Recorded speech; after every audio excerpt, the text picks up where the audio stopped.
In space, no one can hear you scream. But in your living room, your family members can probably see you pee your pants. This is RedBeard TV's review of Alien Isolation. First and foremost, let me address the elephant in the room. Alien Isolation is nothing like Aliens Colonial Marines. I could go on about how that game was a disappointment to Alien fans, but there's already like 8 billion other YouTube videos about that, so moving on. Much in the same way that Batman Arkham Asylum really captured the Batman franchise properly in a video game, Alien Isolation does the same thing for the Alien franchise. Even other Alien games in the past, where you're shooting a bunch of aliens or you play as a Colonial Marine, really didn't capture the idea that you're outnumbered and you're outgunned. The Alien franchise is about fear, it's about horror, it's about staying alive. Alien Isolation is a very unique survival horror game. Sure, there are guns, there are things you can pick up, there are people that you can attack, but that's not really the point. Imagine the game Outlast, kind of mixed with Dead Space, with a little bit of a Bioshock feel, but, of course, set in the Alien world. The story is a direct sequel to the original Alien, where you play as Amanda Ripley, Ellen Ripley's daughter. She gets a job working for the company to try to recover the black box voice recorder from the Nostromo to find out what happened to her mother 15 years ago. Without giving too much away, obviously there is an alien on the space station. The point of this game is not necessarily to kill the alien or to kill other people or things that you find on the ship, but simply just to survive and figure out what happened. The gameplay largely consists of hiding, assembling different things that you can use in your defense, and basically making it out alive. The game really truly feels like a direct sequel to the original Alien. So much so that even in the design, it has this lo-fi, sci-fi kind of feel to it. The menus, computer terminals, all look like old 1980s DOS-based computer programs.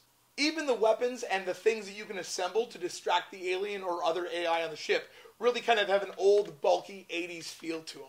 I really recommend getting a good pair of headphones to play Alien because not only does it really enhance the experience, but it lets you kind of know where the alien is walking kind of in 3 dimensions. I actually played the game on the PS4, and one of the really cool things is the DualShock 4 controller actually has a speaker built into it, which you can hear the motion tracker when you pull it up. Not only that, but even if you don't have your motion tracker pulled up, but your controller will beep at you when there might be an enemy nearby to kind of remind you, you should probably be looking at that thing. And I can't express enough how the game actually captures that horror element of the original Alien movie. Whenever the alien is around or there are other enemies, it is actually scary because you know that you're probably outnumbered and you don't have enough firepower to make it out. This game is truly frightening.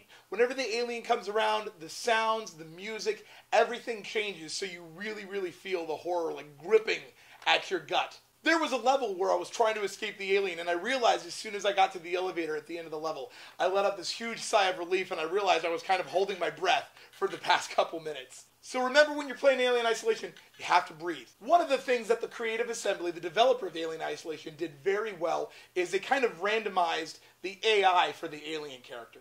He doesn't just walk on a certain path so you can kind of just watch him for a while and know where he's going to be to escape. He just kind of is, it's very random. So that's why the motion tracker is your best friend, and sometimes a little bit of luck.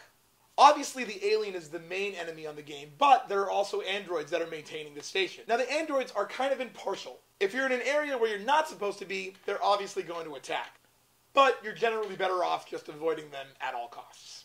And speaking of avoiding enemies, one of the things that you find yourself doing a lot is hiding in lockers. This game could easily double as Kid Picked On in High School Locker Simulator. That's how much time you spend in lockers. Now, while the AI for the alien is really good and it's very random, sometimes it is a little too challenging. There are a couple levels, namely the hospital ward, you'll know what I mean when you get there, which is just incredibly challenging.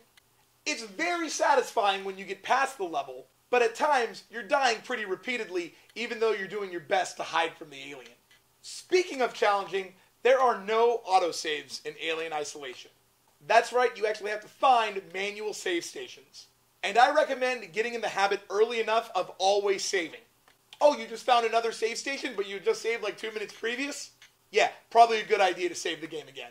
The worst thing ever is when you're an hour past a previous save spot, and out of nowhere, you're killed from the alien that you didn't even see coming.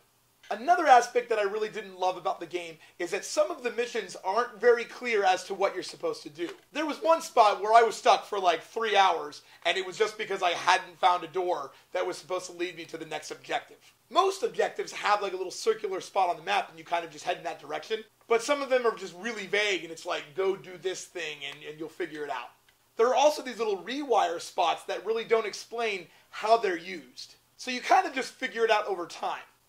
Which is also kind of cool because the game doesn't necessarily hold your hand. It kind of just expects you to figure it out on your own.